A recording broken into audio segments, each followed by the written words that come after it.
एक बार फिर जेनजीज प्रदर्शनकारी सड़क पर उतर आए हैं। नेपाल में एक बार फिर से वैसी ही हिंसा, आगजनी, तोड़फोड़, उपद्रव और बवाल शुरू हो गया है जैसे आज से 63 दिन पहले 8 सितंबर को हुआ था। ये रिपोर्ट आपको दिखाते हैं।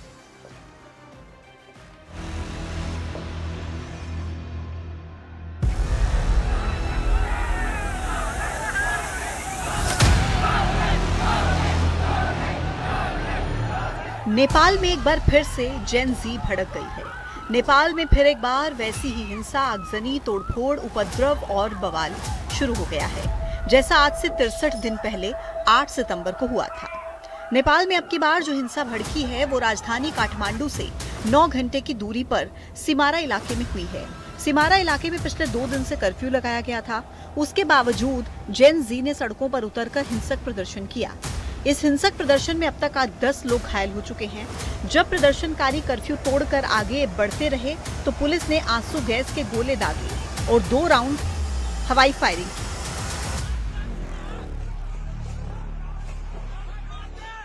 जिसके बाद प्रदर्शनकारियों ने पुलिस पर पत्थरबाजी शुरू कर दी। इसमें 6 पुलिस वाले घायल हो गए। एक अलग घटना में जेनजी प्रदर्शनकारियों ने सिमारा बाजार में पुलिस चौकी को फूंक दिया। प्रदर्शनकारियों ने यूएमएल ऑफिस को भी आग के हवाले कर दिया। इस बीच बारा के chief district officer Dharmendra Mishra ने जेन जी बारा कोऑर्डिनेटर सम्राट उपाध्याय को बातचीत के लिए बुलाया और कहा कि इस संकट को टकराव के बजाय बातचीत से सुलझाया जाना चाहिए।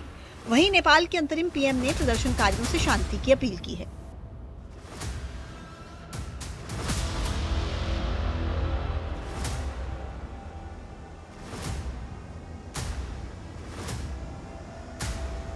दरअसल जेनजी प्रदर्शनकारियों का आरोप है कि पुलिस नेपाल के अपदस्थ प्रधानमंत्री केपी शर्मा ओली की पार्टी सीपीएन यूएमएल के कार्यकर्ताओं को गिरफ्तार करने में हिचकिचा रही है।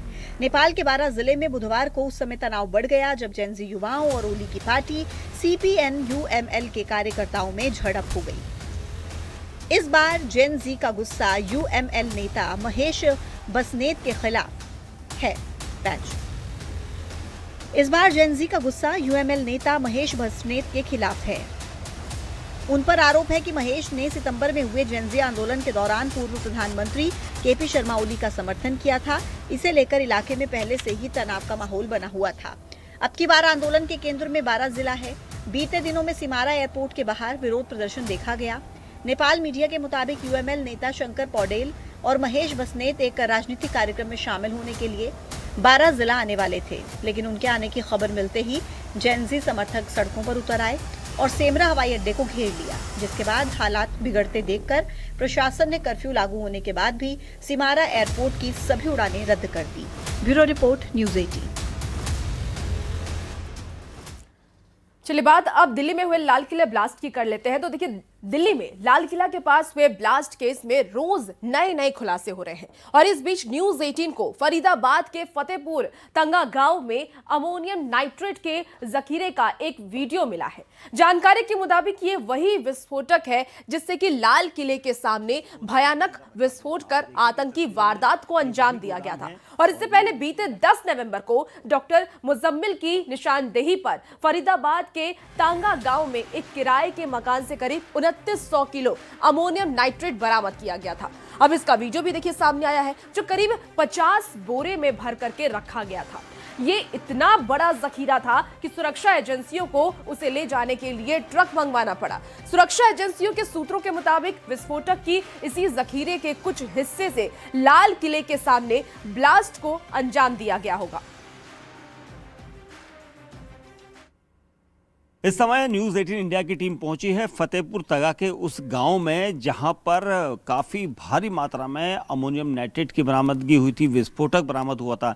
ये वही घर है, ये वही गोदाम है जिसके बारे में काफ़ी चर्चा हुई थी। न्यूज़ 18 इंडिया की टीम हम 10 नवंबर को इसी गोदाम में पहुंचे थे और उसके बाद यहाँ पर भारी मात्रा में वो विस्फोटक और अमोनियम नाइट्रेट के कई सारे कट्टे बरामद हुए थे। सफ़ेद रंग के ये कट्टे थे जिन्हें इस गोदाम के अंदर रखा गया था। था। आप देखेंगे तस्वीरों में ये वही गोदाम है और न्यूज़ 18 इंडिया के कैमरे पर हम आपको इसलिए इसे दिखा रहे हैं क्योंकि इस गोदाम के अंदर कई सारे कट्टे यहाँ पर रखे हुए। तो अभी भी आप देखेंगे सीलन जो गोदाम में कट्टे, जो सफ़ेद रंग के कट्टे रखे गए थे, उनमें से एक कट्टा आपको सफ़ेद दिखाई भी दे रहा है। देखिए इस तरह के सभी कट्टे इस तरह के थे, कुछ मिक्स थे, जिसमें अभी आपको दिखाई दे रहा है कि कुछ लिखा हुआ है। और ये सब केमिकल वाले जो आइटम थे, किस तरह का विस्फोटक था, इसको लेकर जांच जारी है। लेकिन यहाँ पर पूरा यहाँ पर सजाया हुआ था, अंदर रखा हुआ था गोदाम के अंदर, और उसके बाद बाहर से ऐसे ताला लगाया हुआ था। आप देखेंगे यहाँ पर ताला अभी भी लगाया गया है क्योंकि आज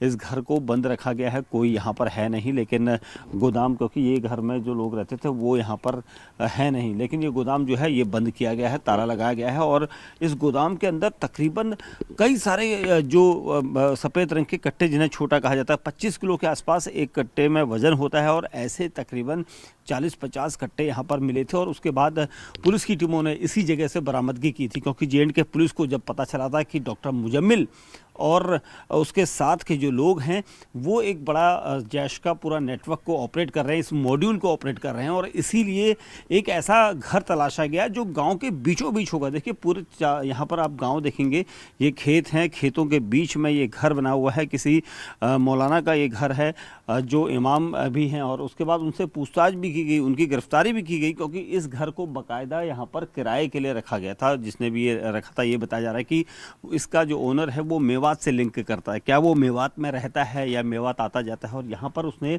डॉक्टर मुजम्मिल को ये घर किराए में दिया था ताकि यहाँ पर किसी को पता ना चले, क्योंकि डॉक्टर आदिल और मुजम्मिल की जब गिरफ्तारी हुई थी तो इस पूरे नेटवर्क का पता चला था। और उसके बाद से ही यहाँ पर टीमें आई थी। 10 नवंबर को तकरीबन 5 से 6 घंटे यहाँ पर टीमें रहीं। फिलहाल एजेंसियाँ अभी भी जाँच कर रही हैं। कैमरामैन चंदन सिंह के साथ दीपक बिष्ट, न्यूज़ 18 इंडिया, फरीदाबाद। देखिए दिल्ली के लाल किले के पास 10 नवंबर को ब्लास्ट को अंजाम देने वाले डॉक्टर उमर का कनेक्शन अल फलाह यूनिवर्सिटी से सामने आया था। लेकिन सुरक्षा एजेंसियों के जांच में सामने आया कि यूनिवर्सिटी से जुड़ा आतंकवाद का ये मामला पहली बार नहीं, बल्कि यहाँ के एक स्टूडेंट मिर्जा शादाब बेग ने, आपको बता दें कि अहमदाबाद, सूरत समेत 5 धमाकों में बड़ी भूमिका निभाई थी। इंडियन मुजाहिदीन का खतरनाक एक्टिव मेजर मिर्जा शादाब बेग भी अल फलाह इंजीनियरिंग कॉलेज का छात्र ही रह चुका है।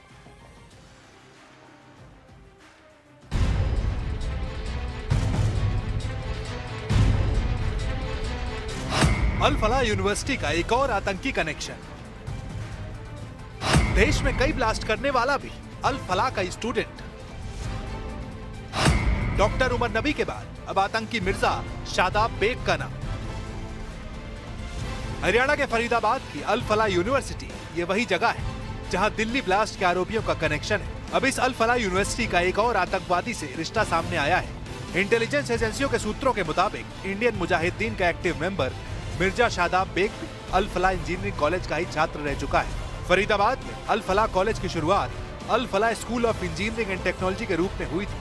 बाद में 2014 में Haryana private universities amendment act के तहत इसे यूनिवर्सिटी का दर्जा मिला था। जानकारी के मुताबिक इंडियन मुजाहिदीन के आतंकी मिर्जा शादाब बेग ने साल 2007 में फरीदाबाद के अल फलाह इंजीनियरिंग कॉलेज से बीटेक इलेक्ट्रॉनिक्स एंड इंस्ट्रूमेंटेशन में पूरा किया था।